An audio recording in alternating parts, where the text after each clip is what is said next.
মানুষের দরজায় যেয়ে ঘুমাইছিলাম। ও আমাকে বলে যে, "তুই তো অনেক কষ্ট করতেছিস। এখন তুই হচ্ছে একটা অ্যাপসে লাইভ কর। তোর তো মেকআপ ফেস ভালো।" বিগো অ্যাপস। হাসব্যান্ড বসে থাকতেন আমার বাচ্চা নিয়ে।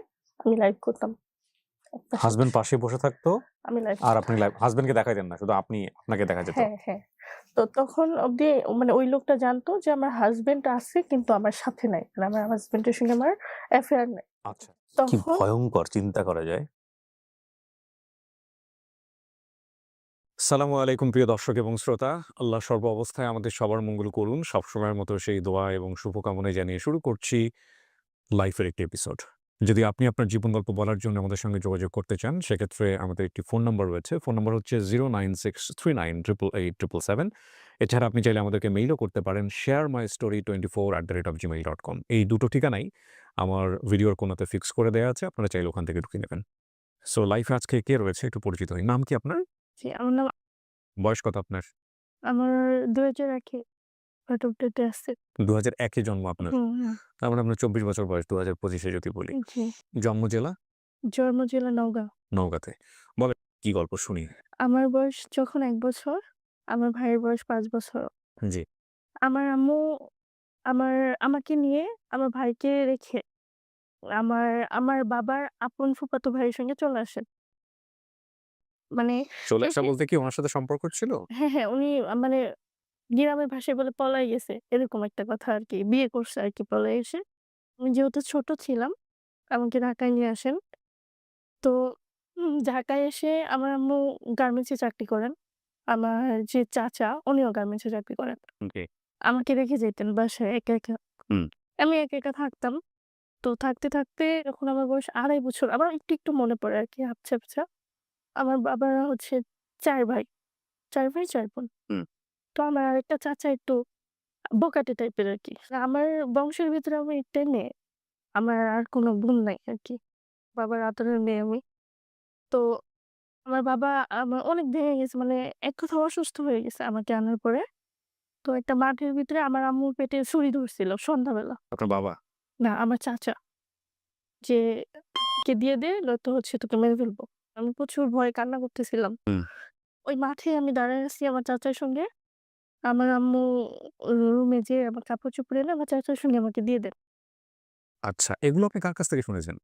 এটা আমার আবছা, আবছা মনে আছে বয়স ২.৫ হ্যাঁ, বছর বয়স। হ্যাঁ, হ্যাঁ। আচ্ছা। তারপরে আমার চাচা যখন আমাকে নিয়ে যান দেশে, দাদির কথা মনে পড়লেই আমার মানে কান্না চলে আসে অটোমেটিকলি।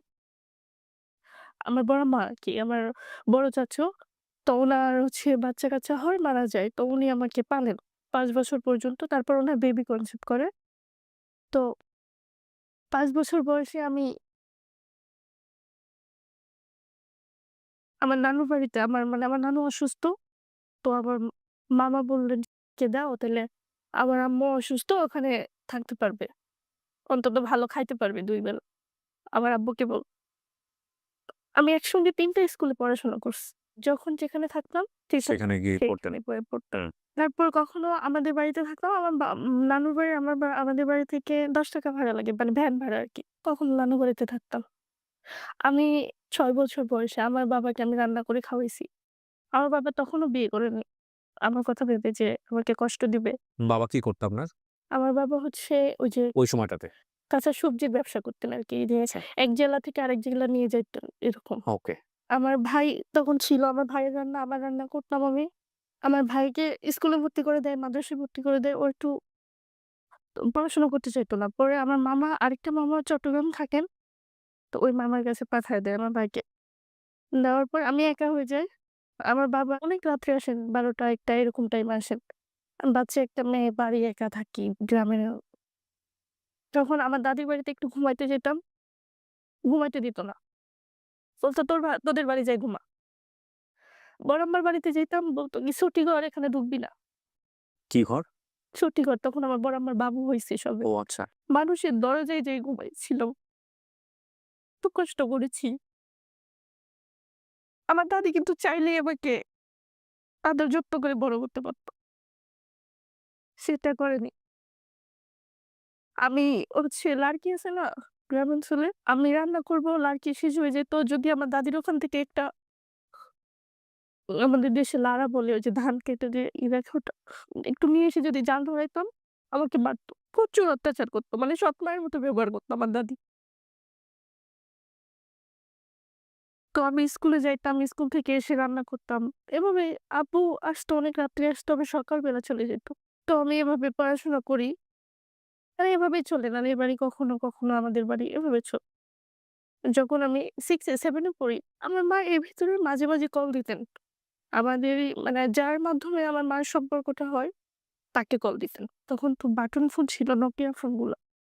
আমার মা একদিন ফোন দিয়ে বলতেছে, তখন ছোট বোন হইছে, এই ঘরে একটা রাখার মানুষ নাই। তুই চলে আয়। আমার না স্যার বিশ্বাস করেন মানে খুব ইচ্ছা করতো যে মাকে দেখবো, মা এখন কেমন হইছে? মানে আমি তো আবসা, আবসা মনে আছে আমার মার চেহারা। খুব ইচ্ছা করতো মার আদর। মানে দাদির অত্যাচারে বেশি আরো কষ্ট লাগতো। আমাদের গ্রামের সবাই আমাকে মানে আদর করে নিয়ে খাওয়াই দিত। যে যেমন ভালো-মন্দ রানলে নিয়ে খাওয়াইতো। কিন্তু আমার দাদি কখনোই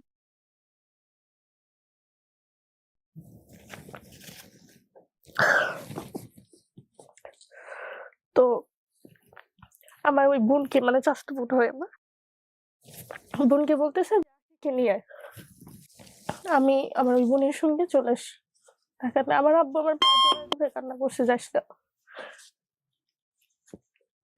আমি আব্বুর কথা না শুনে স্কুল ড্রেস পরে চলে আসছি।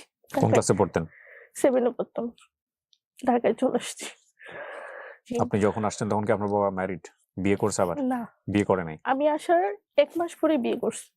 তারপর? তারপর ঢাকায় আসার পরে আমার সেই ছোট বোনকে আমাকে দিলেন পালতে। তো আমার ছোট বোন আমি তো তখন ছোট ছিলাম। পারতাম না। মানে টেক কেয়ার করতে পারতাম না এত। আপনার মা কি উনার ঘর সংসার করতেছে তখন? হ্যাঁ, একসঙ্গেই থাকে? হ্যাঁ।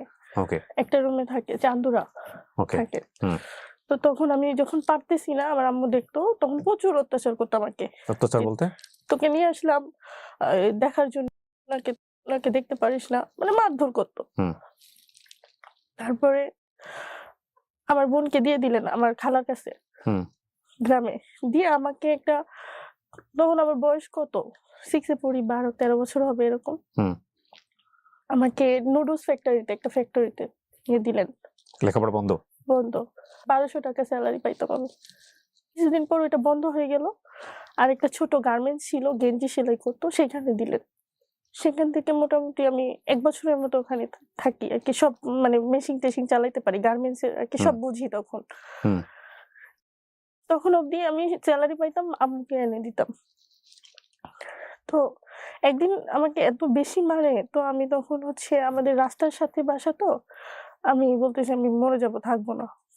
গাড়ির নিচে যাবো," এরকম আরকি বলতেছি। তখন আমার মা আমার চাচাকে বলতেছে। ফোন দিয়ে বলতেছে, "নিয়ে যা। জঙ্গল আসছে।"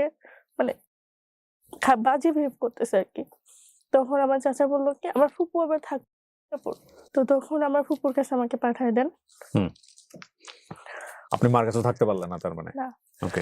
তখন আমার ফুপুর কাছে পাঠায় দেন। আমার ফুপু আমাকে রানা প্লাজার ভাঙছে না ওই বছরটায়। হুম। আমাকে গার্মেন্টস এ দেয়। আমি ওখানে ২ বছরের মতো জব হুম। তো জব করতে, করতে আপনার টিভি দেখতেছি, সিরিয়াল দেখতেছি। তো জিরো চ্যানেলে একটা এড আসছে ডান্সের, ডান্স শেখায় ডান্সের ক্লাবে। তো এড দেখে আমি নাম্বারটা নিই। নিয়ে তাদের সঙ্গে কথা বলি। হুম। তো উনারা জিরো বলতেছে চ্যানেল মানে বুঝতে পারছেন ডিশের একটা চ্যানেল হ্যাঁ, হ্যাঁ, যেখানে মানে নিজস্ব সিডি। নিজস্ব সিডি গুলো হ্যাঁ, প্লে হ্যাঁ, করে। আপনারা যদি ডিশ দেখার আইডিয়া থাকে তাহলে বুঝতে পারবেন। হ্যাঁ। জি। তো তখন হচ্ছে উনি আমাকে বলেন ভর্তি ফি ৳৫০০, হুম। মাসিক ৳৫০০। হুম। তখন আমি বলতেছি, "ঠিক আছে, আমি বেতন পেয়ে গার্মেন্টস এ জব করি।" বলতেছি, "বেতন পেয়ে তারপর যাবো আমি।" মানে নাচ দেখে আপনার আগ্রহ হয়েছে? হ্যাঁ, আচ্ছা। যে আমি নাচ শিখতে চাই। তখন আমি সেলারি পেয়ে কথা মতো ১০ তারিখে যাই। যেয়ে ডান্স শিখি। এটা ছিল ডিসেম্বর মাসে ছিল থেকে। থাকতেন আপনি কার কাছে? আমার ফুপুর কাছে থাকতাম। ফুপুর কাছে থাকতেন। বাবার সঙ্গেও যোগাযোগ নাই? যোগাযোগ কথা হইতো আরকি। ঐরকম আমার বাবা তো টোটালি আমার কথা শুনতে পারত না। কেন? আমার বাবা ওই যে চলে আসলাম আমার মার ও কাছে। এই কারণে আর সে শুনতে পারত না, না। এখনো না। আমার আব্বু আমার সঙ্গে ভালোভাবে কথা বলেন না। অভিমান। কিছু অভিমানের কোনো যুক্তি থাকে না। যুক্তি দিয়ে সেগুলোকে পুরনো মানে আপনি কোনোভাবেই বাঁধতে পারবেন না। মানে ওই বয়সে তো যাওয়ারই কথা মার কাছে। সেখানে বাবাকে কেন অভিমান করতে হবে? কিন্তু হয়। যুক্তি থাকে না। তারপর আমি সেখানে ডান্স শিখি। ৫ দিন রিহার্সাল করি। নিয়মিত যাই আরকি ৫ দিন। হুম। অফিস ছুটি হওয়ার পরে যাইতাম। তো 16ই ডিসেম্বরে ওনাদের একটা শো থাকে ক্লাব থেকে। তখন আমার উস্তাদ আমাকে বললেন যে, "তুমি চলো, যদি তুমি ডান্স নাও করো, তুমি দেখবা তোমার অভিজ্ঞতা হবে।" আচ্ছা। ৫ জন ডান্স করার পরে সবার লাস্টে আমাকে উঠান। আমি উঠবো না, জোর করে উঠানো স্টেজে হয়। উঠায় আপনাকে ডান্স হ্যাঁ, করানোর হ্যাঁ। জন্য। বয়স কত তখন আপনার? তখন আমার ১৪ বছর। প্রোগ্রামটা কোথায়? এটা ধামরাই ছিল। কি ধরনের লোকজন আসছে ওখানে? হয় না ১৬ই ডিসেম্বর তারপর ১৪ই ফেব্রুয়ারি কনসার্ট প্রোগ্রাম বুঝতে গুলো হয় পারছি। না? হ্যাঁ, তারপর? এরকম। তো তখন আমি সবার লাস্টে যখন স্টেজে উঠি, পারফর্ম করি, করার পরে আমি ৳২,০০০ টিপস পাই। যখন আমি টাকাটা পাই আমি কান্না করে দিই। "এটা দিয়ে আপনি চা নাস্তা খেয়েন।" আমার ওস্তাদকে বলতেছি। তখন আমার ওস্তাদ বলতেছে, "না, এটা তোর অনেক কষ্টের টাকা, তুই নিয়ে যা।" ওই প্রোগ্রামে দেখে আমার ওস্তাদকে বুকিং করলো হলুদের শো, হুম। মুসলমানের শো, বিভিন্ন শোতে আমাকে মানে রাখলো আরকি। তখন আমার ওস্তাদ বলতেছে যে, "সপ্তাহে ৪-৫ টা শো আসতেছে তোকে নিয়ে, তুই চাকরি ছেড়ে দে।" মানে আমাকে গার্মেন্টস এর বলতেছে, চাকরি ছেড়ে হ্যাঁ, দেয়। আমার বেতন ছিল ৳৪২০০ জি। তখন। চাকরিটা ছেড়ে দেই। সেই সময় মানে আমি বুঝতাম না আসলে কিভাবে মেকআপ করতে হয়, কিভাবে ড্রেস পড়তে হয়। মানে একটা ফ্রেন্ড হয়ে যাই। তারপর ও আমাকে মেকআপ করায় দিত। দেশের বিভিন্ন জায়গায় শোতে যাইতাম হুম। ওর সঙ্গে, ওর উপর ডিপেন্ড করে। এই শো করতে, করতে তো আমার ওই নাচের জগতেরই আরেকটা ফ্রেন্ড ও আমাকে বলে যে, "একটা গায়ে হলুদের শো আছে, করতে পারবি? দিনের শো।" তো দিনে বলে আমি ডাউট করি গায়ে হলুদ দিনে হয়। হুম। তো আমারও তখন প্রোগ্রাম দরকার ছিল। তো আমি বলছি, "ঠিক আছে। যদি তুই রিস্ক নেস তাহলে যাইতে পারি। কোন প্রবলেম হবে না তো?" ও বলতেছে, "না।" হুম। তখন গেলাম। ওর সঙ্গে যেয়ে দেখি যে হচ্ছে ট্রলারে শো।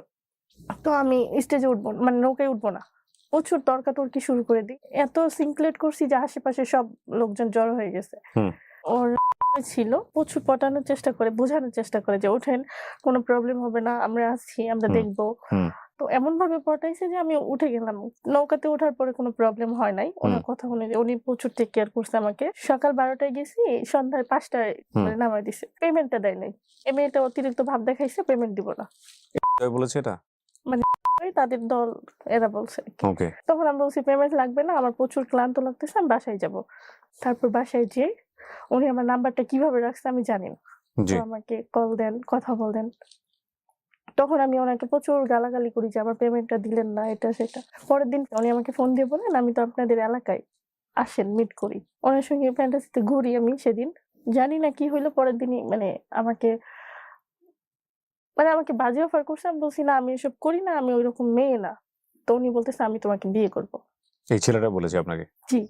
ও আপনার সম্পর্কে জানতো এই কথা বলার আগে যে আপনি কোথা থেকে আসছেন, আপনার ব্যাকগ্রাউন্ড কি? এগুলো জানতো? হ্যাঁ, আমি তাকে বলছি, সবগুলোই বলছি যে, আমি এরকম আমার ফ্যামিলি। তাকে সব বুঝায় বলছি। হুম। তখন সেও এক বাবার এক ছেলে। তার ফ্যামিলি ব্যাকগ্রাউন্ড ভালো। হুম। তখন তো ছোট ছিলাম, ডিসিশনটা নিতে পারতাম না। হুম। হ্যাঁ? তো আমার ওই ফ্রেন্ডের আমি যেকোনো কিছু করলে আমার ওই ফ্রেন্ডের কাছে আমি ডিসিশন নিতাম তার কাছে। হুম। তখন সঙ্গে আমার সেই টাইমটা প্রচুর ঝামেলা চলে। আমি কথা মানে ওর সঙ্গে ডিসকাস করার কোনো ছিল না। নিজে, নিজে ডিসিশন নিয়ে নিই যে ঠিক আছে বিয়ে করব। তখন আমি ২ তলায় থাকতাম। নিচতলায় একটা আন্টি ছিলেন, উনার বেতন ছিলেন। তো আমি যাই উনার সঙ্গে শেয়ার করি যে, "আন্টি, আমি তো সব কথা আপনার সঙ্গে শেয়ার করি এরকম, এরকম। বিয়ে করতে চান? উনার বাড়ি এই জায়গায়।" তো উনি বলতেছে, "ঠিক আছে, ছেলেকে আসতে বল দেখি।" তখন আমার বার্থডে ছিল সেদিন আবার। ও আন্টি বলতেছে, "ঠিক আছে, ঢাকায় যদি প্রবলেম হয়, কোর্টে যাই তোদের বিয়ে করায় দিই।" কথা মতো নিয়ে চলে গেলেন। কোর্টে যেয়ে বিয়ে দিলেন আমাদের। বয়স কত তখন আপনার? বিয়ের বয়স হইছে? না, ছেলের বিয়ের বয়স ছিল? ছেলের বিয়ের বয়স ছিল, আমার বিয়ের বয়স ছিল না। তো আপনি এইজন্যই বলছি যে না প্রবলেম জেনে হলে শুনে এরকম একটা ছেলেকে কেন বিয়ে করলেন? মানে ওর ফ্যামিলি কোথায়, কি অবস্থা কিছু জানেন আপনি? তখন না জানতাম না। না জেনেই করে ফেলছেন। হ্যাঁ, আপনার মাথার উপরে তখন কে? আপনার ফুপু? আমার মাথার উপরে তখন কেউই ছিল না। মানে আমার ফুপুর কাছ থেকেও তো চলে গেছি। আমার ডান্স যখন বুঝতে পারছি। যেদিন ক্লাবে ভর্তি হইছি সেদিন থেকেই আমার ফুপু আমার সঙ্গে কথা বলে। ওকে, বিয়ে করছেন। তারপর? তারপর বিয়ে করার পরে সাভারে ছিলাম ১৫ দিনের মতো। তারপর সে আমাকে নিয়ে চলে আসেন বাড্ডাতে। বাড্ডা উনার বোনের বাসা ছিল। সেখানে নিয়ে আসেন। ও কি করতো পেশায়? মানে ওর আব্বু সেনাবাহিনীতে ছিলেন। ওর আব্বু মারা যাওয়ার পরে ও মানে আরকি ওই জায়গায় জয়েন হবে এরকম একটা কিছু ছিল। তখন কিছু করেন না। ও তার মানে পুরোপুরি বেকার? হ্যাঁ, আচ্ছা। আপনাকে বিয়ে করে কি ওর বাড়িতে নিয়ে গেছে না? ওর বোনের বাসায় নিয়ে গেছে। নিয়ে যাওয়ার পরে কি বলছে? তখন ওর বোন আরকি মেনে নিয়েছে, কিছু বলে নাই। তখন আমরা সংসার করি। হুম। হুম। তখন ও একটা ছোট একটা জব নাই। তো আমার হাসব্যান্ড প্রচুর পাঠাইতেন মানে নেশা করতেন। কবে জানলেন এটা? বিয়ের পরে। কিভাবে জানলেন? আমার ননাস ওর বোন আমাকে বলেন যে, "এরকম, এরকম তুমি জানো না আমার আব্বা মারা যাওয়ার পরে আমাদের প্লট ছিল অপু শহরে মানে আমার হাসব্যান্ডের। হুম। সেই প্লট বিক্রি করে তাকে প্রচুর মানে আপনি যার নিজের চোখে দেখছেন? হ্যাঁ। না দেখলে বলেন না। আপনি না, না, না কিভাবে আমি দেখছেন সেটা দেখছি, বলেন। আমি হ্যাঁ, বলি। হ্যাঁ। তারপর ও এই মানে ওর বোনের সঙ্গে প্রত্যেকদিনই ঝামেলা করতো টাকা-পয়সা নিয়ে। এক ভাই এক বোন? না ২ বোন। আচ্ছা, ওর বড় বোনের কাছেই প্লটটা বিক্রি করে যে টাকা দিয়ে প্রত্যেকদিন আচ্ছা। টাকা নিত আর উনি যাই খাইতো। তো এক পর্যায়ে যেয়ে যখন আমাদের বিয়ের বয়স ৬ মাস হুম। তখন রুমেই খাইতো। মানে এতদিন তো বাহিরে খাইতো। তো আমাকে কথায়, কথায় বলে নাসনি অলি ওর ফ্যামিলিও নাসনি অলি, নাসনি অলি এসব বলতো। প্রত্যেকটা মুহূর্তে উঠতে, খাইতে, বসতে এক কথায় নাসনি অলি। একদিন এত বেশি মারছে আমাকে আমি অজ্ঞান হয়ে গেছিলাম। তো সেদিন আমার কাছে না টাকা ছিল, না কোনো ফোন ছিল। মানে এমন একটা পরিস্থিতি বিয়ের পর করছে মানে টোটালি আমাকে সবকিছু থেকে আলাদা করে দিছে। তখন আমার উস্তাদকে আমি ফোন দেই। একটা আমার পাশের রুমের একটা ভাবির ফোন দিয়ে আমার উস্তাদকে ফোন দিয়ে বলি যে আমাকে ডান্স শিখাইছে আরকি। যে ভাইয়া এরকম, এরকম অবস্থা আমাকে ৳৫০০ দেন আমি চলে আসবো। আর একটা থাকার ব্যবস্থা করে দেন। তখন উনি আমাকে ৳৫০০ দেন বিকাশে। বিয়ের কতদিন পরের ঘটনা এটা? ৬ মাস পর। ৬ মাস পরে। এর মধ্যে মারটার খায় একদম পুরা কাহিল। হ্যাঁ, প্রত্যেক দিনই মারতো।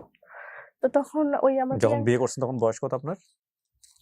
১৪-১৫ বছর, ১৫ বছর বয়স। আর ওর বয়স?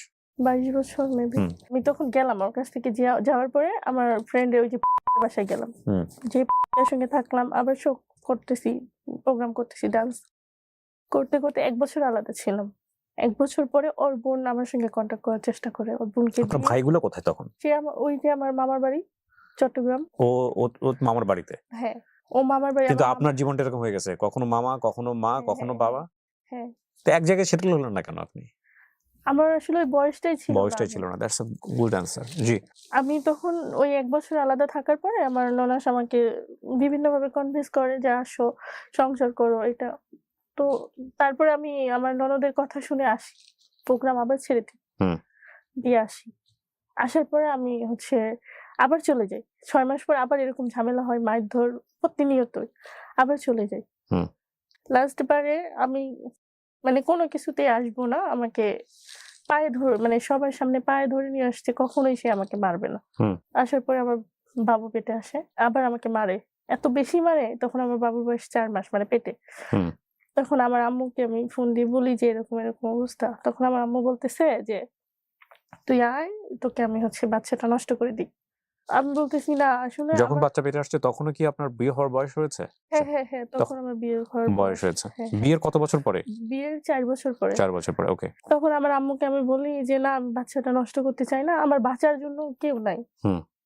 আমি যে এই যে টাকা ইনকাম করি, যখন আমার ভাই, আমার মা, আমার বাবা, আমার মামারা, আমার কাকারা যখন আমার থেকে টাকা চাইতো, আমার আপনি মানে টাকা ওই দিতেন। সেন্সটা ছিল না। আমি ২০,০০০, ৫০,০০০ এরকম টাকা দিতাম। প্রচুর টাকা আর্নিং করতাম, প্রচুর শো করতাম এই আমি। ডান্স করে, করে। হ্যাঁ, তখন আমার আম্মু আমাকে বলতেছে যে, "হ্যাঁ, তুই কি করবি তোর ব্যাপার, মর তুই। তুই আর কখনো আমাকে ফোন দিবি না।" তখন আমি ওই যে শো করতাম যে একটা আ হিন্দু মহিলা আছে, উনি আরকি উনার ক্লাব ছিল। ওই জায়গায় বিভিন্ন মেয়েরা দূর-দূরান্ত থেকে মেয়েরা যেয়ে অনেক ক্লাবে উনার বাড়িতে থেকে তারপরে উনি শো ধরতো, সেই শো গুলাই যাইতো আরকি। হুম। তখন দুর্গাপূজা ছিলেন, আমি উনার বাসায় চলে যাই। যেয়ে দুর্গাপূজার শো করি। ওই ৪ মাস থেকে আমার বাবুর বয়স যখন পেটে আমার ৬-৭ মাস, তখন আমি ওই শো গুলা করি, প্রোগ্রাম করি। পেটে দুর্গাপূজা বাবু নিয়ে প্রোগ্রাম করতেন আপনি? হ্যাঁ, আমার বাবুর যখন ৭ মাস তখন আমি প্রোগ্রাম করেছি। হাউ এটা কিভাবে সম্ভব? আজগুবি কথা বললে তো হবে না। আজগুবি না, ৭ মাসের পেট নিয়ে কেউ ডান্স করতে পারে? আমার কাছে প্রুফ আছে আপনি দেখেন। আছে এরকম ভিডিও ৭ হ্যাঁ, মাসের? ভিডিও আছে, আমার পিক আছে। তো আপনি লোকজন বুঝে দেখেন। যাবে না এটা যে আপনার পেটে বেবি? আমি তখন একটু মোটা-সোটা ছিলাম, মানে ভুঁড়ি এরকম লাগতো। এত বেশি ওকে, বোঝা যেত না। ওকে। না এগুলো তো আমি দেখাতে পারব না। আমি আমার অনুষ্ঠানে ডান্স হ্যাঁ, দেখাই না। না, না ঠিক আছে কিন্তু তারপর আপনি আপনি প্রুফ চাইলে হিসেবে প্রুফ ওকে দেখতে ফাইন, পারেন। ফাইন। বাবু ৭ মাস তখন একটা শোতে গেলাম। প্রচুর পেইন হচ্ছিল পেটে। হুম। তখন আমি আমার হাসব্যান্ডকে ফোন দিয়ে বললাম যে এরকম অবস্থা। তো ও তখন আমাকে নরমালি বলল যে, "ঠিক আছে তুমি চলে আসো। তোমার আর প্রোগ্রাম করতে হবে না।" হুম। তো আমি বাচ্চার কথা ভেবে কোনো কিছু না কারণ আমি ডেলিভারি করব। আমার মা-বাবা আমার পাশে, কেউ আমার পাশে নাই।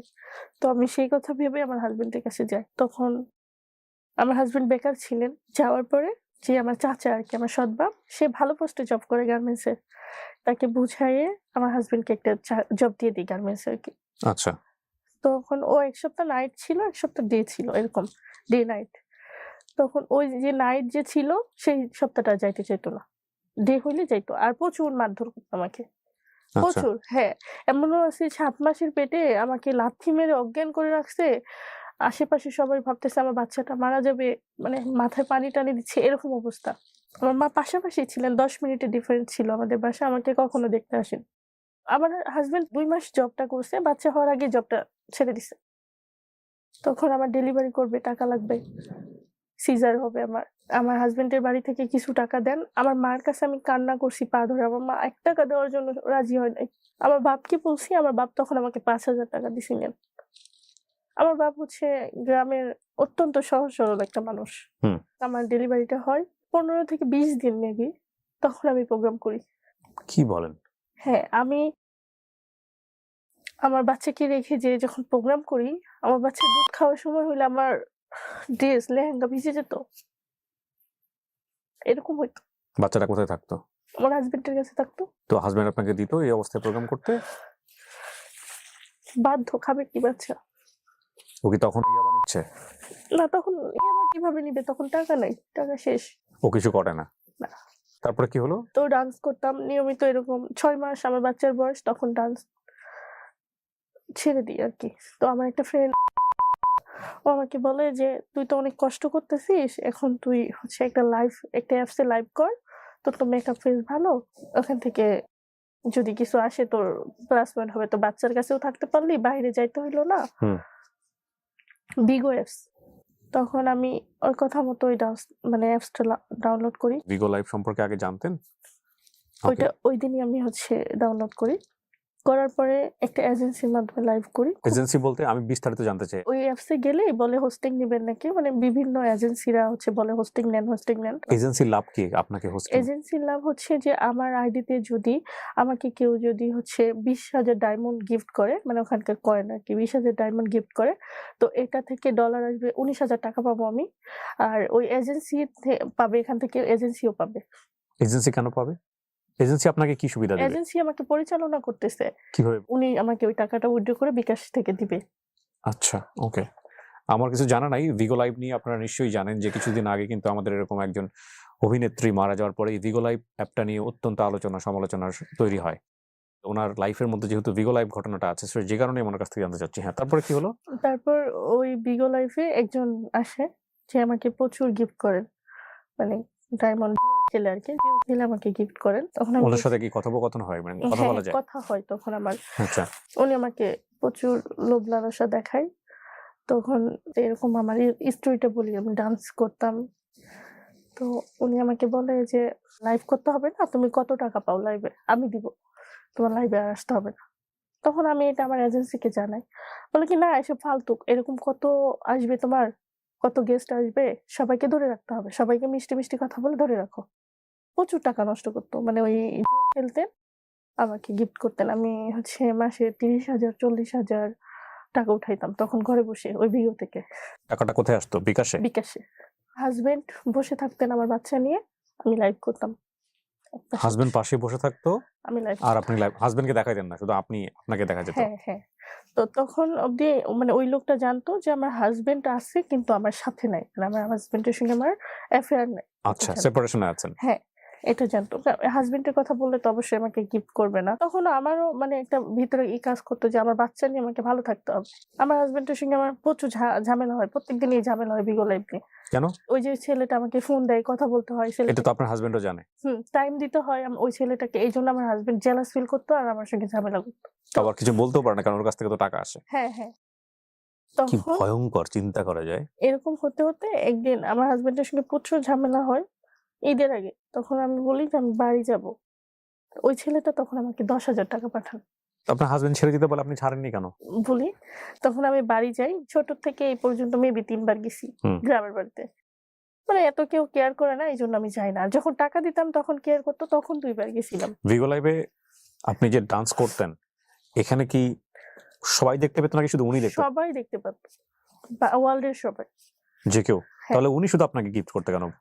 উনি সহ আরো অনেকেই অনেকেই গিফট গিফট করতো। বাট করতো। উনি হচ্ছে টপার থাকে না? কে কার টপে থাকবে এরকম ও একটা আচ্ছা, হুড়াহুড়ি লেগে পয়সা যেত। দিয়ে আসলে কে কার টপে থাকবে এরকম। হ্যাঁ। প্রবাসী যারা থাকে আরকি বিশেষ করে। আমার হাসব্যান্ড একদিন লাইভ করা অবস্থায় আমাকে মারধর করে। ভিগোর মধ্যেই? হ্যাঁ। আচ্ছা ঠিক আছে, ডান্স দেখতেছে সেটা তার ব্যক্তিগত রুচি। কিন্তু যে ডান্স ফ্রি দেখা যায় সেখানে কেন এত টাকা ব্যয় করে লোকজন? ওইটা হচ্ছে জুয়া খেলে, ওরা জুয়া খেলে দেয় আরকি, এটাই। আইডিয়া ক্লিয়ার হলাম না। বাট এটা আমার লাইফে হইছে এবং ওখানে গিয়ে যে টাকা পয়সা ইনকাম করা যায় এটা নতুন কথা না। তারপরে আপনাকে হাসব্যান্ড লাইভের মধ্যে মায়ের। ওই ছেলেটা কোথায় থাকে তখন? দেশে থাকে না দেশের বাইরে? বাইরে থেকে সৌদি দেশের আরবে। বাইরে থাকে। বেশিরভাগ অর্থ কিন্তু এই দেশের বাইরে যারা থাকেন এরাই এই কাজগুলা করেন। কেন করেন আমি জানি না। এত কষ্টের টাকা আপনাদের। এত কষ্টের টাকা। জি, তারপর? তারপর উনি আমাকে বলেন আমার হাসব্যান্ডকে ডিভোর্স দিয়ে দিতে। উনি আমাকে টাকা দেন। হুম। আলাদা বাসা নিতে বলেন। আমার হাসব্যান্ড আমাকে মারছে। এটা একটা ক্ষোভ ছিল, রাগ ছিল আমার। হুম। তো উনার কথা মতো আমি চলে যাই। বাসা থেকে যেয়ে হুম। বাসা নিই আলাদা আমার আরেকটা ফ্রেন্ডের সাথে। ও ডান্স করতো আগে, মানে তারপর ডান্স ছেড়ে দিছে। হুম। মানে গ্রাম থেকে ঢাকায় আসছে আরকি। তো হুম। ওর সঙ্গে যোগাযোগ করে একটা ফ্ল্যাট নিয়ে নেই। হুম। আমার বাচ্চা আর আমি থাকবো, উনি আমাকে চালাবে। টাকা দিতেন প্রত্যেক মাসে ২-৩ মাস এইভাবে চালালেন আমাকে। ডিভোর্স কি দিয়ে দেন আপনার হাসব্যান্ডকে? না তখনও অব্দি ডিভোর্স দেই নাই আমি। আচ্ছা। আমাকে এভাবে চালান। তখন আমার ৩ ওনার মাস সাথে আপনার সম্পর্কটা কেমন তখন? মানে আপনার গভীর। হাসব্যান্ড গভীর মানে আমি যেটা জানতে চাচ্ছি যে আপনার হাসব্যান্ড তখন আছে, ডিভোর্স হয় নাই। না, আপনার বাচ্চার বয়স কত? আমার বাচ্চার বয়স তখন ৭ মাস ৮ মাস। ৭ মাস। আর উনার সাথে সম্পর্ক গভীর বলতে? গভীর বলতে গভীর সম্পর্ক। তো পরবর্তীতে আমার হাসব্যান্ড আমাকে সুসাইড করবে এরকম একটা হুমকি দেন কিংবা করেন। আপনার হাসব্যান্ড সুসাইড করে হুমকি দিয়ে কেন দিল? মানে তার বাচ্চাকে ছাড়া সে থাকতে পারতেছে না। এটা বলেন আমাকে। ওকে। এক পর্যায়ে যেয়ে সে হচ্ছে ঘুমের ওষুধ খান অনেকগুলো আমার হাসব্যান্ড। খেয়ে মানে অবস্থা নাজেহাল, মেডিকেলে ভর্তি করে রাখছে। আমাকে ফোন দেন আমার শাশুড়ি, যাই আমি। যে লোকটার সঙ্গে আপনার এই সম্পর্কটা ওই লোক কি বিবাহিত ছিল? তখন পর্যন্ত আপনি কি জানেন? তখন পর্যন্ত আমি জানতাম সে বিবাহিত না। বিবাহিত না। Okay fine. তারপর? তারপর হচ্ছে আমার হাসব্যান্ডের কাছে যাই। এটা আবার ওই যে আমার সঙ্গে যে ফ্রেন্ডটা থাকতো, ও ভিডিও লাইভ করতো। ও আবার বলে দিছে। ওই ছেলেটাকে? হ্যাঁ, ওই ওই ছেলেটাকে। ছেলের নাম কি ছিল? তারপর? তো তখন সে বলে দিছে যে এরকম আ আমার ডান্স জগতে সবাই আমাকে চিনে। হুম। তখন আমাকে উনি বলেন চলে গেছে আর হাসব্যান্ডের কাছে। তো আমার হাসব্যান্ড তখন মেডিকেলে ছিলেন ২ দিনের মতো। তারপর বাসায় আনি। হুম। আনার পরে মিলচাল করার চেষ্টা করি যে থাক যা হবার হইছে। আপনার হাসব্যান্ড তখন জানতো যে এই লোকের সঙ্গে সম্পর্ক? হ্যাঁ, হ্যাঁ। তখন আপনার আমার হাসব্যান্ড সহ্য করছে কিভাবে? আর আমি বুঝি না আপনি ভাই কেমন হাসব্যান্ড? জানা শোনার পরও বারবার ওয়াইফকে কাছে নিচ্ছেন। আপনি ডিভোর্স দিয়ে দেন। তারপর আরকি আমার হাসব্যান্ডের কাছে যাই। তখন আমার হাসব্যান্ড টাইলসের কাজ করতো। কাজ করা শুরু করছে। মানে ঘরে চাল নাই, খাবে কি বাচ্চা? হুম। আপনার হাসব্যান্ড জানতো যে আপনি উনার সঙ্গে এতটা গভীর সম্পর্কে গেছেন? হ্যাঁ, তো একদিন কাজে যান। হঠাৎ করে একদিন ফেসবুকে দেখি যে আমার এই ভিডিওগুলা, অশ্লীল ভিডিও। ফেসবুকে ফেসবুকে আমার নাম সেম আইডি খুলে করেছে। আইডি খুলে আমার ফ্রেন্ড লিস্টে যারা ছিলেন আমার মামা, আমার মানে আমার চাচা, আমার যে সৎ বাপ সে, আমার বোন মানে যারা ছিলেন আরকি। আমার গ্রামবাসী যারা সবাই আমার এড ছিলেন আমার ফেসবুকে। সবাইকে ইনবক্সে এগুলো দেন। আমি এখানে একটা কথা একটু বলে রাখি। প্রতিটা গল্পই আমরা এখানে নিয়ে আসি মানুষকে সচেতন করবার জন্য। উনার গল্পের আজকের যে প্রেক্ষাপট সেটা আপনারা দেখেছেন এবং একই সাথে উনার গল্প এখন কোন জায়গায় দাঁড়িয়ে আছে সেটাও আপনারা জানেন। উনার লাইফে কি হয়েছে সেটাও আমরা যাব পরবর্তীতে। কিন্তু আমি এখানে একটু সতর্কবার্তা দিতে চাই, বিশেষ করে আমার দর্শক যারা আছেন। এই গল্পেরই কোনো একটা বিশেষ অংশ কেটে নিয়ে, ধরেন আমি ওনাকে প্রশ্ন করছি বা ওনার সাথে সম্পর্কটা কেমন, সামান্য একটা অংশ কেটে নিয়ে পিস করে এই গল্পটাকে যথেষ্ট রকমভাবে বাজেভাবে উপস্থাপন করা সম্ভব। অনেকেই ফেসবুকে গল্পের সামান্য একটা অংশ কেটে নিয়ে খুব পচা পচা থাম্বনাইলস দিয়ে সেগুলোকে বিভিন্ন মাধ্যমে ছাড়ছেন। এতে করে আমার তো অবশ্যই এবং একই সাথে আমাদের যারা দর্শক আছেন তারাও অনেক বেশি মনঃক্ষুণ্ণ হচ্ছেন। যারা এই কাজটি করছেন তাদেরকে আমি আমার এই ভিডিওর মাধ্যমে সতর্ক করছি, দয়া করে এমন কাজ করবেন না। আমরা অবশ্যই আপনার বিরুদ্ধে আইনানুগ ব্যবস্থা গ্রহণ করব, কারণ একটা বিষয়কে আপনি ভুলভাবে উপস্থাপন করছেন। সো এটা করা যাবে না। এতে করে আমার ক্ষতি হচ্ছে এবং একই সাথে আমাদের অনুষ্ঠানেরও ক্ষতি হচ্ছে। ঠিক আছে? কোনো কথার একেবারে শুরু শেষ পর্যন্ত না শুনে শুধু সামান্য একটু অংশ শুনে আমাদের দেশের মানুষ কিন্তু অনেক বেশি জাজমেন্টাল, অনেক বেশি ওপিনিয়ন দিতে পছন্দ করেন। সো দয়া করে এই কাজটা করবেন না। তাহলে আপনার ওই আইডিটা এটা কি আপনারই ছিল নাকি ও নিজে বানিয়েছে? নিজে বানিয়েছে। আমার তখন এই সেটা হ্যাঁ, বানিয়ে এখনো আছে আইডিটা। আপনার এই ফুটেজগুলো হ্যাঁ, দিয়েছে? হ্যাঁ, ফুটেজ গুলা দিচ্ছে, ইনবক্সে দিচ্ছে। আসলে এতটুকু মাথায় ছিল না যে উনি এসব স্ক্রিন রেকর্ড কিংবা স্ক্রিন ভিডিও করে এসব রাখবে। তো উনি এটা ওইরকম স্ক্রিন ভিডিও করে রাখেন। তখন আমার হাসব্যান্ড এগুলা দেখে আমাকে প্রচুর মারেন। প্রচুর। এর আগে জানতো না হাজবেন্ড? না, আহারে, প্রচুর মারেন।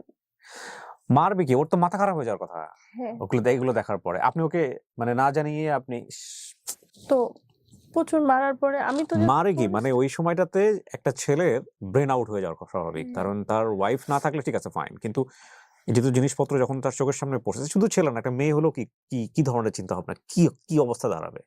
এবং এগুলা যে আজকে যে এখানে আসলে উনি এভাবে বলছেন, এটা আমাদের সমাজে এখন ভয়ংকর রকমভাবে এগুলো আসলে আমি এই সোশ্যাল মিডিয়া বলেন, এই প্রযুক্তি বলেন, এগুলো যে আমাদেরকে কি পরিমাণে ইনসিকিউর করেছে, এই অনুষ্ঠানগুলোর এই কারণেই প্রচার করা যে আমাদের সবার সাবধান হওয়া উচিত।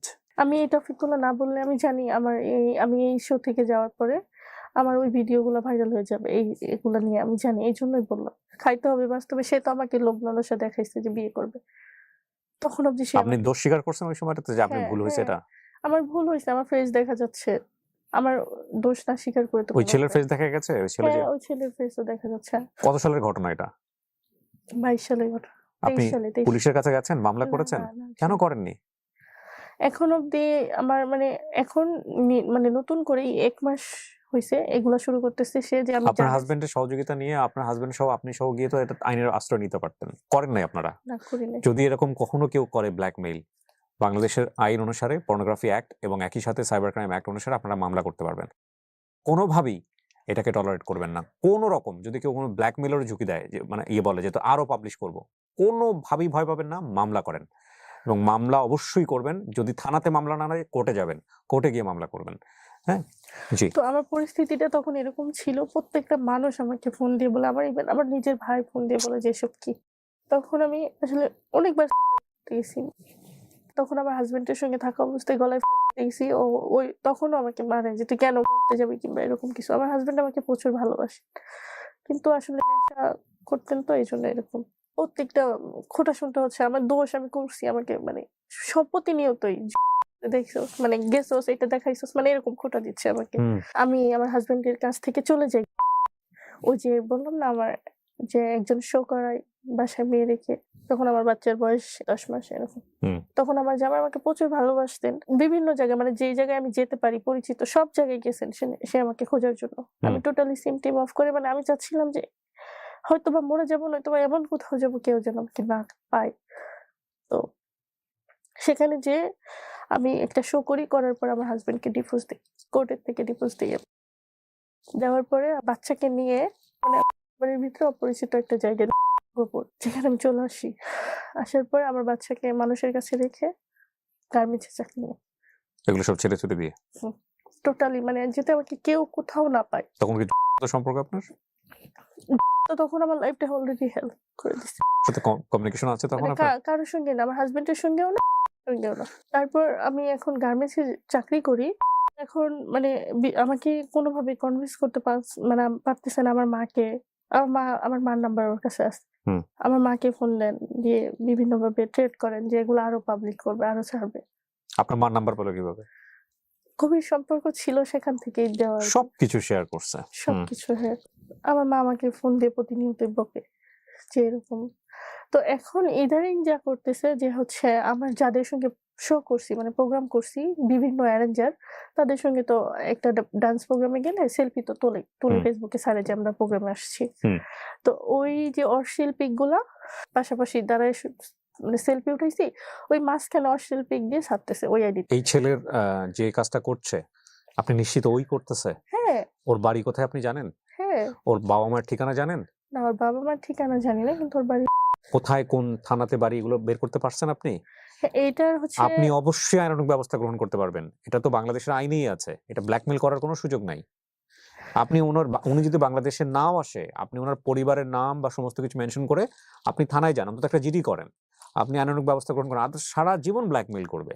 হ্যাঁ, তো এখন ওদেরকে ব্ল্যাকমেইল করতেছে। আমার সঙ্গে কনট্যাক্ট করে দিতে বলতেছে ওরা। মানে উনার সঙ্গে যারা ছবি তুলেছে তারাও এখন বিপদে আছে। তো খুব এখন ভয়ংকর। ওরা ওই যে স্ক্রিনশট আছে আমার কাছে ওরা আমাকে বিভিন্নভাবে মানে এক কথায় রাগারাগি করতেছে আমার সঙ্গে।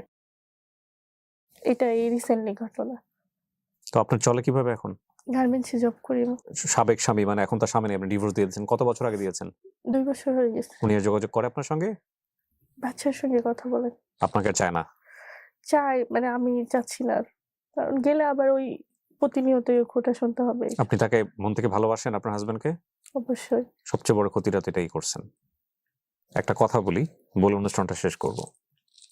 সংসারে হাসব্যান্ডের সঙ্গে অশান্তিতে আছেন, সংসারে ওয়াইফের সঙ্গে অশান্তিতে আছেন, সেই অশান্তির লাঘবের জন্যে যদি থার্ড পার্টি কাউকে আশ্রয় দেন, আপনি যদি মনে করেন এতে আপনি শান্তিতে থাকবেন, আপনার চেয়ে বোকার পৃথিবীতে কেউ নাই। থার্ড পার্টি যদি আপনার ফার্স্ট পার্টি হয়, তাহলে আপনি বর্তমানে যার সঙ্গে আছেন তাকে বাদ দেন আগে, বাদ দিয়ে তারপর তার কাছে আপনি যান। এক্সিস্টিং একটা জায়গায় থাকার পরে আপনি সাইডে আরেকজনকে রেখে যদি মনে করেন যে আপনি শান্তিতে থাকবেন, আপনার সেই শান্তি হয়তো বা কিছুদিনের জন্য হয়তো শান্তিকর মনে হবে, but you don't know the result কতটা ভয়ানক হইতে পারে এটা আপনি বুঝবেন কিছুদিন পরে। ঠিক আছে? সো যারা এসবের মধ্যে আছেন তারা সিদ্ধান্ত নেন। এক হচ্ছে আপনি আপনার হাজবেন্ডের থেকে বা ওয়াইফ থেকে বের হয়ে যান, যে আপনি সংসারে ভালো লাগছে না, সে বের হয়ে যাওয়ার রাইট আপনার আছে। তারপরে আপনি যা করেন আপনার লাইফ নিয়ে করেন। কিন্তু থাকা অবস্থায় আপনি একজন, যেটাকে চিট বলি আমরা, থাকা অবস্থায় আপনি এই যে এই জিনিসগুলো করছেন, কি ভয়ঙ্কর, কি ভয়ঙ্কর। আমি তো আপনার হাজবেন্ডকে বলবো যে খুব ভালো মানুষ, শোনেন কিছু মনে করেন না, হ্যাঁ? এরকম জিনিস ধরা পড়ে, ভালো মানুষও বলি কিভাবে ভাই আপনাকে বলেন তো? আপনার সামনে আপনার ওয়াইফ ভিগো লাইভ করতেছে, আপনার সামনে আপনার ওয়াইফ ডান্স করে আপনারে খাওয়াইতেছে মিয়া। আপনার এই প্রসঙ্গ আসলেই তো আপনারকে নিয়ে আর তো কিছু বলার থাকে না। আপনি এতটুকু দিচ্ছেন তো বাকিটুকু সে করবে না? মানে আমার বক্তব্যগুলো খুব পার্সোনালাইজড হয়ে যাচ্ছে। আমি বরং ইন জেনারেলি বলতে চাই, যে কোনো বিপদগামিতার সাময়িক আনন্দ দিলেও এটা ফলাফলটা খুব ভয়ানক হয়ে যায়। এই যে আপনার হাজবেন্ড এত আপনার গায়ে হাত তুলেছে, এত অত্যাচার করেছে, তারপরেও তো আপনার হাজবেন্ড আপনার জীবনে এত বড় ক্ষতি করে নাই যত বড় ক্ষতি করে দিছে। এটা আমার হাজবেন্ড বলে, প্রতিনিয়তই বলে যে আমি তো পারলাম না। এটা বলে, এখনো বলে। সবচেয়ে বড় ক্ষতিটা কার হয়েছে বলেন তো? আমার বাচ্চা আর আমার বাচ্চার ফেসটাও তো আসছে। ওই ভিডিওগুলোতে আপনার বাচ্চার ফেসও আছে। জি। মানে ভিডিও কলে যখন ছিল, বাচ্চাটা তো অল্প বয়স, বাচ্চাটা হয়তো আশেপাশ দিয়ে ঘুরে বেরিয়েছে, এবং ওই ভিডিও কল যখন রেকর্ড করেছে এই ভদ্রলোক তো অবশ্যই না, সে যে রেকর্ড করেছে এবং সেই রেকর্ডের মধ্যেই বাচ্চার ছবিটাও চলে আসছে। কত বড় ক্রাইম আপনি চিন্তা করে দেখেন, যে একটা বাচ্চা দুনিয়াতে বড় হওয়ার আগেই তাকে সামাজিকভাবে কতটুকু ভয়ঙ্কর হতে পারে একটা মানুষের মানসিকতা। আচ্ছা ভাই, আপনি তো এই ভিডিওটা দেখবেন, আমি ধরে নিলাম যার সঙ্গে আপনি এই সম্পর্কটা করছেন সে সবচেয়ে পৃথিবীর নিকৃষ্টতম মানুষ। আমি আপনার পক্ষ থেকে একটা কথা বলি, সবচেয়ে নিকৃষ্টতম মানুষ। কিন্তু এই ভিডিওগুলো যখন আপনি ওর আইডিটা নিয়ে বা ওর আইডিটা বানিয়ে যখন আপনি ছেড়েছেন, আপনি আসলে এটা কি প্রমাণ করলেন? আপনি এটা দিয়ে প্রমাণ করতে চাইলেন যে ও পৃথিবীর সবচেয়ে বড় খারাপ মানুষ? ওর থেকেও কয়েকশো গুণ খারাপ মানুষ হচ্ছেন আপনি।